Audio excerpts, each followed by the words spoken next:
ज्ञानवापी मामले में बनारस की जिला अदालत ने कार्बन डेटिंग की मांग को खारिज कर दिया है। अब हमको ये समझना पड़ेगा कि अदालत ने ऐसा क्यों किया और क्या मांग की जा रही थी। और तीसरी चीज मैं आपको ये भी बताऊंगा कि कार्बन डेटिंग आखिर होती क्या है।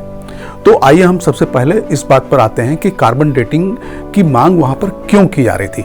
पिछले दिनों जब ज्ञानवापी मस्जिद में सर्वे हुआ तो सर्वे में वहां पर एक आकृति मिली, जिस आकृति को कहा गया कि ये शिवलिंग हो सकता है। और इसके बाद वहां पर इस बात की मांग होने लगी कि इस शिवलिंग का कार्बन डेटिंग होना चाहिए, जिससे पता लगे कि ये कितनी पुरानी है।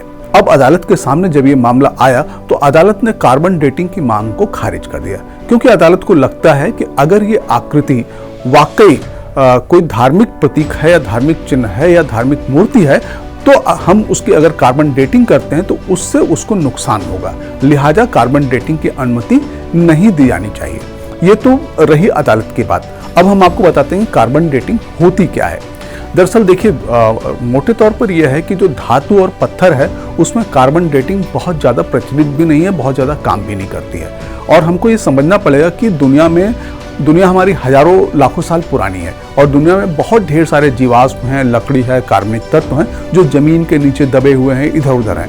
और उस हर पुरानी चीज में कार्बन के 3 तत्व जमा हो जाते हैं। वो इन 3 तत्वों को आइसोटोप कहते हैं, कार्बन 12, कार्बन 13 और कार्बन 14। और कार्बन 14 की जो मात्रा किसी भी जीवाश्म पर या चीजों पर, लकड़ी पर, आज पर जितनी ज्यादा होती है उससे ये पता लगता है उसके वैज्ञानिक जांच से कि ये चीज कितने हजार साल पुरानी है या कितनी पुरानी है।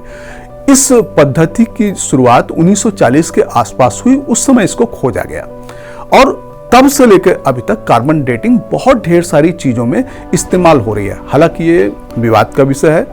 लगातार लोग कहते हैं कि एक तो 5000 साल से पुरानी चीज़ों पर तो ये एक्यूरेट होती है, काम करती है, लेकिन 5000 साल से पुरानी चीज़ अगर नहीं है तो शायद उस पर कार्बन डेटिंग बहुत एक्यूरेट काम भी नहीं करती है। दूसरे धातुओं पर शायद ये उतना काम नहीं करती है, पत्थर पे काम नहीं करती है।